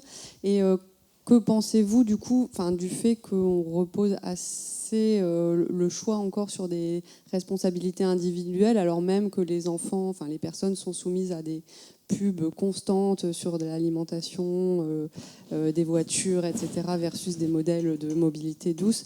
Que pensez-vous des pays ou villes qui ont été beaucoup plus coercitives? J'avais aussi entendu coercition douce. Nous, on a mangé mieux, bougé plus sous des pubs de voitures ou de Nutella, que sais-je. Que pensez-vous des politiques du coup qui vont plus loin? Par exemple, je pense au Royaume-Uni qui a aussi interdit la vente de cigarettes aux plus jeunes, les pubs contre la malbouffe, etc. Est-ce que ce ne serait pas aussi une solution plutôt que d'avoir que le choix de l'individualité? Je vais juste vous donner mon avis. Alors ça, c'est une statistique de l'assurance maladie. 2040, c'est un adulte sur 4 en ALD, en affection de longue durée. Ce sera insoutenable pour la société. D'un point de vue budgétaire, ce sera insoutenable. La seule chose qui peut nous sauver de ça, c'est la prévention. Voilà, parce que la plupart de ces affections, enfin vous l'avez vu, on a tous parlé, on est tous revenus sur les mêmes facteurs, le tabac, l'alcool, la malbouffe, les produits ultra transformés, bon, un peu la pollution, ok, mais voilà. Donc je pense qu'il n'y a pas d'autre chemin. Alors ça va être psychologiquement dur à faire passer, mais si vous prenez les pubs pour les enfants, les pubs pour le Nutella, tout ça, c'est pas pensable, quoi. Et à côté de ça, vous avez alors des équipes de créatifs dans le monde de la prévention. À part quelques pubs qu'ils ont réussi, mais c'est une catastrophe, quoi. Voilà, vous les écoutez, vous avez envie d'acheter la voiture dont vous avez, mais vous n'avez vraiment pas envie de vous prendre 5 fruits et légumes par jour. Comprenez ce que je veux dire? Et ça, ils savent très bien le faire, que ce soit des fruits et légumes, des voitures, des clopes, ce que vous voulez, ils vous le passent. Donc je suis tout à fait de votre avis. À un moment, il va falloir prendre une décision. Et le risque, ça va être une décision financière. C'est-à-dire qu'on n'y arrivera plus, il faudra trouver des moyens pour le faire. Et des moyens coercitifs à ce niveau-là. Mais je pense que ça va venir progressivement. Il y a des choses qui ont allumé un peu les politiques en sortie de Covid. On s'est dit on va pouvoir injecter des choses. Puis dès qu'on est sorti du Covid, que ce soit l'hôpital, que ce soit les politiques, tout le monde est revenu dans le business as usual, les petites affaires d'habitude, et tout s'est arrêté. Mais il y avait une ouverture. L'exemple type, c'est la vaccination Covid. Ce qui a stimulé la vaccination Covid, c'est pas parce que les Français ils avaient envie de se faire vacciner, ils n'avaient pas envie de se faire pourrir les vacances. C'est tout. Donc on repart sur ces principes-là. Il y a aujourd'hui une spécialité, en particulier une équipe à Paris qui développe ça, à la Pitié, qui s'appelle le neuromarketing. On joue aujourd'hui sur les biais cognitifs, on joue aujourd'hui sur les habitudes neuronales qui vont déclencher des actions marketing. Ça, les publicitaires ne le formalisent pas, mais le savent intuitivement. Eh ben, il faut qu'on aille dans cette direction. Voilà. Mais je suis un peu catégorique. Ouais, moi aussi, j'allais y aller sur l'activité physique. Donc, le pavlovien ne fonctionne pas. Il faut manger, courir, 5 fruits et légumes par jour. Et on fait ça depuis à peu près le premier gros plan, moi dans les connaissances que j'ai, c'est 2004. Donc il y a une énorme étude dans Lancet qui est sortie sur les taux d'inactivité physique dans le monde chez les ados, les 13-15. Donc en 2004, c'est 85%, c'est 8 garçons sur 10 qui ne satisfont pas les recommandations, donc ils sont inactifs, ils n'en font pas assez pour se protéger, et 9 filles sur 10. Puis la France, on est pile poil là-dedans. Et l'article montre qu'il y a une décennie de campagne avec des moyens considérables, donc c'est chiffré, etc. Et en fait, ça ne bouge pas. Donc il y a 2 manières de penser le résultat. C'est heureusement qu'on l'a fait, sinon ça aurait été pire, ou ça ne marche pas, en fait. Donc dans les théories comportementalistes, moi je parlais de l'activité physique, il y a le concept d'affordance, c'est-à-dire de donner envie de bouger sans qu'on s'en rende compte, en fait. Vous voyez, donc les plus beaux lieux, c'est les parcs où il y a des jeux pour enfants. Il y a des couleurs, ça glisse, on rigole, si on tombe, on se fait pas mal, etc. Et la meilleure chose auquel on a pensé pour que les parents emmènent leurs enfants, c'est de mettre des bancs. Donc les enfants bougent, mais les parents se sédentarisent. Okay ? Et il peut y avoir de la coercition, mais il y a aussi l'incitation douce, quoi. Donc il existe des villes qui prennent tous les facteurs en jeu. Donc vous avez le parc, mais en même temps, il y a un endroit pour courir, pour les papas, pour les mamans, il y a des endroits pour marcher, des jeux, etc. Donc il y a tout un environnement à penser. Alors je suis peut-être trop marqué par les modèles théoriques qui me font fonctionner, moi, quand je réfléchis sur ces questions-là. Mais c'est vrai que les environnements, je pense que c'est vraiment quelque chose sur lequel on peut jouer. En activité physique aussi, il y a le gradient nord-sud. Même si, là-haut, ils ont les proverbes, c'est pas mal pour saisir les cultures. Il n'y a pas de mauvaise météo, il n'y a que des mauvais habits avec des mauvais vêtements. C'est ça qu'ils disent là-haut, parce qu'il pleut tout le temps. Donc vous avez des villes, nous, si à Lille il pleut, c'est pas si facile de marcher en ville. Et donc, les villes sont pensées pour qu'il y ait toujours un genre de petit... derrière tous les buildings, il y a genre un petit parapluie là, naturel qui fait qu'on peut toujours marcher, etc. Donc, il y a les environnements à penser qui peuvent permettre aussi de transformer tout doucement tout ça. Ce que dit François est important. Nous, dans l'équipe, on a mis en place une étude qu'on développe de plus en plus sur ce qu'on appelle la marchabilité. Vous savez qu'aux États-Unis, ils sont à 60% obèses. Hein.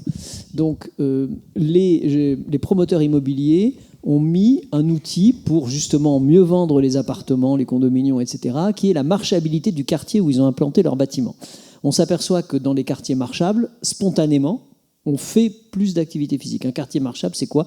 C'est un quartier avec des carrefours, c'est un quartier avec des écoles au pied, des boulangeries un peu partout, et pas des grands centres commerciaux où il faut prendre votre voiture pour aller les chercher. Et donc, on a regardé dans la région, ici, puisqu'on a des cartographies maintenant avec Google Maps et autres systèmes qui vous permettent de calculer cette marchabilité. Il y a même les magasins, il y a tout ce que vous voulez. On a fabriqué des indices qui montrent que quand vous êtes dans des quartiers marchables, je vais prendre un exemple, je ne vais vraiment pas faire de polémique, on est sur le truc de la mairie, vous prenez le centre-ville de Lille qui est marchable, clairement, vous prenez d'autres quartiers qui ne le sont pas, les niveaux individuels, sans rien faire d'autre que de vivre dans le quartier, en tenant compte bien sûr du niveau de vie, ne me faites pas dire ce que je n'ai pas dit, en tenant compte du niveau de vie, on s'aperçoit qu'il y a à peu près 10 minutes à 15 minutes de marche supplémentaire et d'activité physique supplémentaire, il y a à peu près 1 point de pression artérielle en moins, il y a quelques milligrammes de glucose en moins, et on ne fait rien, il n'y a pas d'action spécifique, si ce n'est le quartier de la ville. Donc aujourd'hui, on essaie de développer ce qu'on appelle la marchabilité, et la ville la plus en pointe sur la marchabilité, ça fait depuis les années 50, après la guerre, c'est Barcelone. Si vous allez à Barcelone, c'est une ville ultra marchable. En plus, ils ont mis en place dans les villes marchables des îlots.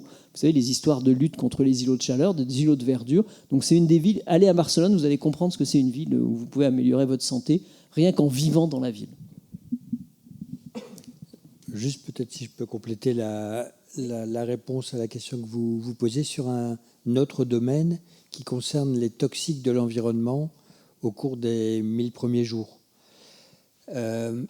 J'en ai pas parlé en introduction parce que c'est un sujet extrêmement sensible qui est très stressant pour les parents, et dans le domaine, vouloir se protéger individuellement, on ne peut pas y arriver, ou alors au prix d'un stress énorme, et pire, l'évolution vers le burn-out parental. Des parents qui veulent absolument se protéger des toxiques de l'environnement, ils vont finir par s'épuiser, c'est le burn-out parental. Et donc là, effectivement, il y a des arguments forts pour penser que la prévention ne viendra pas de ce qu'on pourra faire avec les parents, mais viendra de l'évolution de la législation pour qu'on puisse être protégé, notamment des perturbateurs endocriniens qui nous entourent. Voilà, un autre point de vue sur un autre sujet. Oui, bonjour. Moi, en tant que sportive, il y a des choses qui m'ont vachement interpellée. Et je me disais sur la prévention, en fait, entre le rapport entre la pratique sportive, la nutrition. En fait, je trouve qu'il n'y a pas assez d'informations, et l'information, on est obligé d'aller la chercher.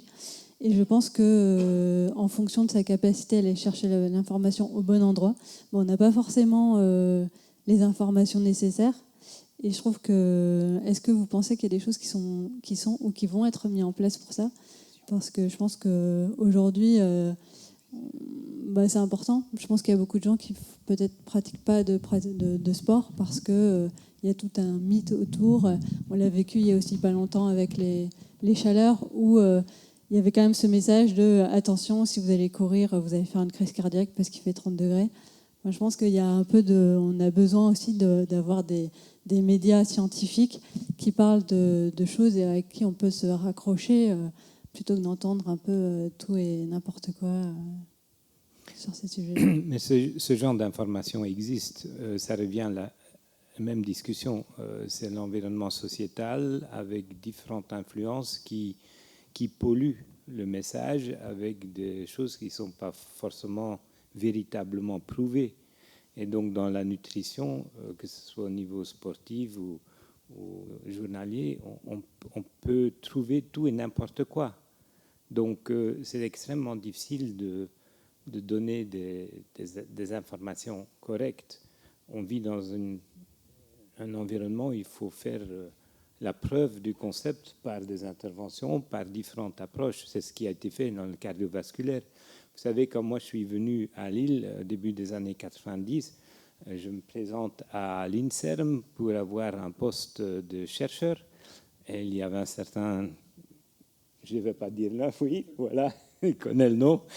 Et donc ce monsieur-là m'a éjecté. Je n'ai pas eu mon poste parce que le cholestérol, ça ne sert à rien. Ce n'est pas un problème. Donc, Maintenant, on sait que c'est totalement faux parce qu'un an après, les grandes études WASCOP 4S, etc., ont montré que la baisse de cholestérol diminue le risque cardiovasculaire. Et donc, ça, c'est une preuve. Même après, il y a encore des cardiologues en France qui ont dit que le cholestérol ne sert à rien, le statine, ça tue les gens. Donc, ce que je veux dire, c'est extrêmement difficile de monter un argumentaire solide, scientifique, c'est extrêmement facile de le détruire. Et quand vous parlez de la nutrition dans le sport, c'est exactement pareil. Après, tout dépend aussi de ce qu'on veut obtenir quand on est sportif. Quand on veut courir à 30 degrés, ça peut se faire du moment qu'on a une bonne hydratation, qu'on s'entraîne bien, qu'on fait ça progressivement et qu'on connaît ses limites, n'est-ce pas? Donc, je pense que c'est un vrai problème, mais tout ce qu'on discute ces dernières minutes, ce sont des problèmes sociétaux. Hein. On a affaire avec un équilibre, et puis si c'est plus facile et moins cher de vendre des produits qui sont mauvais pour la santé, personne qui n'a pas l'argent, qui vit dans un environnement sociétal qui ne tient pas compte de ça, va pas en tirer les bénéfices. Et puis, il y a aussi le médicament qui est peut-être aussi, dans certains, comme la vaccination, mal vu par certaines personnes. On passe à l'homéopathie, des choses qui n'ont aucune preuve, c'est encore très présent. Donc, il y a plein de choses qui sont très difficiles à contrer. C'est pour ça que l'evidence-based medicine, comme les anglophones disent, c'est ce qui est le mieux, mais ce qui a ses limites, parce que c'est très coûteux, ça prend beaucoup d'années, et puis ça ne marche pas tout le temps. Donc, je comprends votre désarroi et je n'ai pas répondu à votre question. Je suis désolé. Peut-être. Oui, monsieur Pacou. Oui, c'est vrai que parfois, on manque de bon sens, en fait. Il y a des choses qui sont évidentes, mais qu'il faut parfois rappeler. Je pense qu'on a tous des acquis, des connaissances. On a tous à peu près la notion de ce qu'il faudrait faire pour bien faire, mais ça ne veut pas dire qu'on le met en pratique. Et comme le disait Bart, il y a pas mal de perturbateurs, là, qui ne sont pas des perturbateurs endocriniens, mais des perturbateurs pour un message scientifique, raisonnable, raisonné et mettant en évidence les limites. Et je pense que c'est parfois beaucoup plus simple d'écouter un message simpliste et d'y adhérer que d'écouter pendant 2-3 minutes un raisonnement fondé sur la science. Et je pense que dans nos consultations respectives, on passe beaucoup de temps à lutter contre des idées reçues. Moi, très souvent, notamment pour les produits laitiers, c'est mon cheval de bataille. J'ai des patients qui me disent « mais on m'a toujours dit qu'il fallait que j'évite de manger du fromage ». Parce que c'était très mauvais pour la santé, de boire du lait, parce que globalement, quand on n'est plus un enfant, boire du lait, ça ne sert à rien et c'est dangereux. Donc on passe du temps, tous les jours, à expliquer ce qui est faux et ce qui ne l'est pas. Mais ça demande beaucoup d'énergie, il faut un minimum de connaissances scientifiques derrière. Merci beaucoup à tous les 6 pour vos éclairages. On espère que vous avez pris plein de conseils. Donc, restez optimistes, mangez bien, partez marcher à Barcelone et faites du tricot aussi. Et avec ça, vous pourrez vivre en bonne santé tout au long de la vie. Merci beaucoup à toutes et tous pour votre attention et nous vous souhaitons une très bonne soirée.